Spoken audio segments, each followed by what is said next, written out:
Lakas ng loob nyo mag-setup kasi galing naman sa sugalyang pinang-setup nyo. Mga walang kwenta, puro pasikat, mga wala naman talagang mabubuga.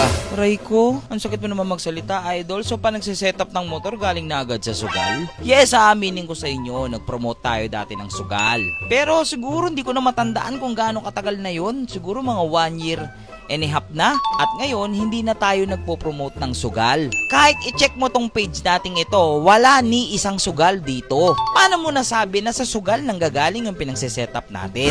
Pero anyway, ayoko na magpaliwanag sa'yo. Ang aking iintindihin ngayon is yung mga tunay na sumusuporta sa atin. Dahil sa video na to, meron akong mga sorpresa para sa inyo. Dahil malapit na yung ating ipamimigay na motor, dadagdagan pa natin yan para sa araw na to. Tara! For your information, lahat ng ginagastos ko sa motor ko ay sarili kong pera at galing sa negosyo ko, ha? At sa mga sponsorship natin, ha? Ay, nako. And speaking of that, malapit na. November 30 guys, ilang kembot na lang, magkakaroon na ng bagong amo itong si Dorog. So, pasensyaan nyo na guys, nag-uulan kasi na itong mga nakarang araw, kaya talagang madumi. Anyway, mga Lucifer natin, Diyos ko po. Ay, pati ba naman yun? Tiniran nyo na naman sa akin. Unahing ulitin ko ha. Lahat ng pag-setup natin ng motor ay hindi po yan galing sa pagpopromote ng sugal. Dahil hindi naman ako nagpopromote ng sugal. Yes, inaamin ko, nagpromote ako ng sugal. Pero, huminto na po ako. Napakatagal na. Halos 1 taon na po ata. 1 taon at kalahati na. Dahil nga bawal po sa religion ko. Okay? Ha? Tampaling kita eh. Tapos itong ipamimigay ko sa inyo, katas to ng BCK Garage. Hindi yan katas ng sugal. Ha? Yung ipamimigay kong yan. Dahil natuto ako guys sinubukan ko dati mag-promote ng sugal.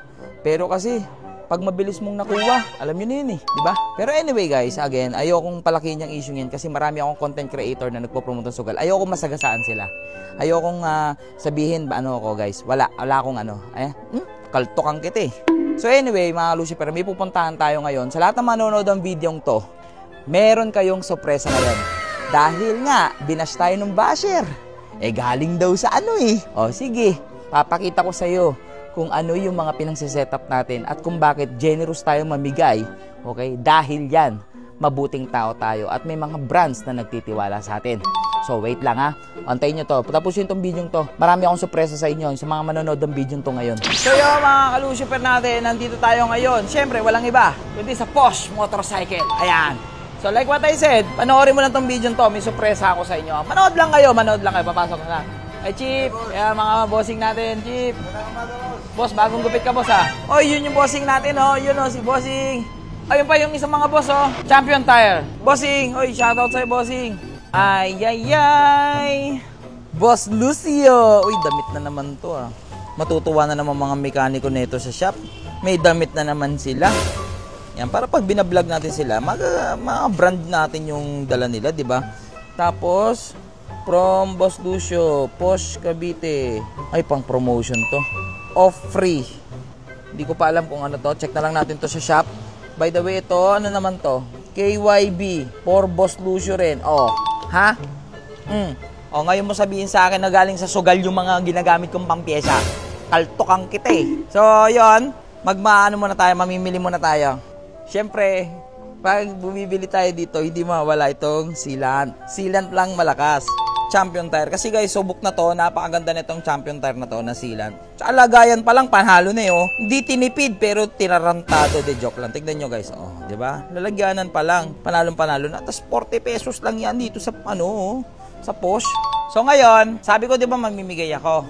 So kasi naisip ko, bumili ng shock para kay Ghost. KYB yan Di ba? KYB. Tignan nyo. May iba-ibang klase kasing KYB shock. So, meron tayong tinatawag na premium. Ito yung mga premium nila. Pero ito yung nakikita ninyo sa mga motor show sa Indo Concept. Itong KYB na to, yan, ganyan yung itsura niya. Di ba? Napakaganda. Signature na talaga ni KYB yan. So, ito, K-Alpha. Ito yung K-Alpha. So, ang kinaibahan nito dito, ito yung pinaka-top of the line. K-Elite, kinaibahan lang, may rebound na siya, adjuster na siya ng rebound. Okay? So, pares na pares lang sila ng itsura kung titignan nyo, di ba? Pares na pares lang sila ng itsura. Pero, kay Alpha, wala siyang rebound. Pero meron siyang compression. So, yun yung maganda, yung compression. Adjustable din yung compression. Pero dito, fully adjustable siya.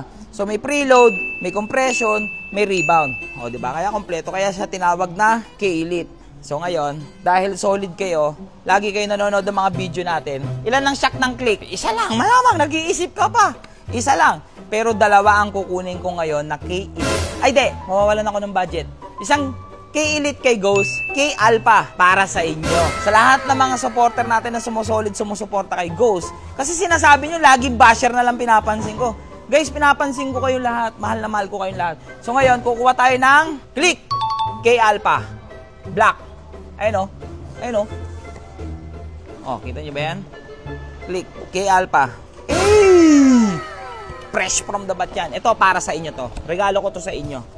So, alam nyo na, sa lahat ng mga naka-Honda Click dyan, ilabas nyo na yung mga Honda Click nyo dyan. Lalo na yung mga naka-B2, bulok daw tayo, pulubi daw tayo. So, ngayon, syempre, para naman kay Ghost, K-Elite. Ay, may dalawang kulay siya. Anong pinagkaiba ng red tsaka black? Na-curious ako. Kala ko isang kulay lang siya. Ito is kulay red. Parang ito yung mas bagay kay Ghost, no? No, dilaw kasi si Ghost eh. Tingnan natin red. Ito naman is kulay, ay mas maganda yung black, mas elegante yung black, mas matapang. Ay, mas maganda nga. Kayo, ano pipiliin nyo? Kayo, bossing, ano pipiliin nyo, bossing? Black? Ganda ng black. Pwede pa pasabi kay boss, dalawa na kunin ko. Pero isa lang yung budget ko eh. Utang muna tong isa. Pwedeng utang. Pwede ba yun? Ganda oh. Tapos mga kalucifer natin, kung gusto nyo rin ng mga KYB shop, tapos medyo malayo kayo sa mga Posh outlet or sa mga store nila, pwede kayo pumunta sa BCK Garage. Kahit magkatabi lang kami ng Posh General Trias. pwede kayo pumunta. Anong bibili natin, boy? Black? Para kayo sa motor ko. Black na yung gamit natin ngayon. Ito kaya. Hindi kasi ito yung nakakabit dyan. Ganyan yan pa nakakabit. Ganyan. Naka plus 3.5 tayo. Nakaganyan yan. Mga kalucifer, di ako makapili. Ganyan. Parang mas okay ito, no? Para may buhay. Kasi yung crankcase natin, may red eh. Di, sige, dito tayo. Ito yung nawawa ko napawaw eh. Tapos, syempre, hindi lang doon. Syempre, isa lang ang mananalo. Gusto ko kahit papano, tatlo yung mananalo sa bidyong to. So, ngayon, syempre, 14 na gulong. Ayan. O, dalawa. Kukuha ko ng dalawang winner ngayon dito sa video natin, ha? Diyan. 14 na gulong para sa Indo nyo. So, ano bang gusto nyo? 180 or 90-80? Lapag nyo na lang dyan sa baba. Basta, isa lang, ha? Isa lang. Kung bawa, ikaw yung nanalo, isa lang, hindi pares. Kasi, syempre, mabigat din naman yung gulong, eh. So, bali, ang total kukunin natin, tatlo. Isang grand winner natin yung shock. Kasi, maganda talaga yung shock ng KYB. So, ito, binabalot na. Yan, si Bossing. Yan, si Bossing, oh. Si ate. Yan, sila lagi yung nag-a-assist sa akin dito. So, KYB Alpha. Sino kaya ang bagong magmamay-ari sa'yo? Ayan. So yun mga Lucifer natin, uwi na muna tayo. Dadalhin muna natin to sa shop. Tapos kasama na yung mga padala sa atin dito ng Posh. Maraming salamat po, Posh. Thank you so much. And syempre, laging magpapasalamat din ako sa Samurai Paint. Sobrang solid ni Samurai Paint sa atin. So ngayon, okay na lahat. At uuwi na muna kami. Hanggang dyan na naman yung video natin. Alam nyo na.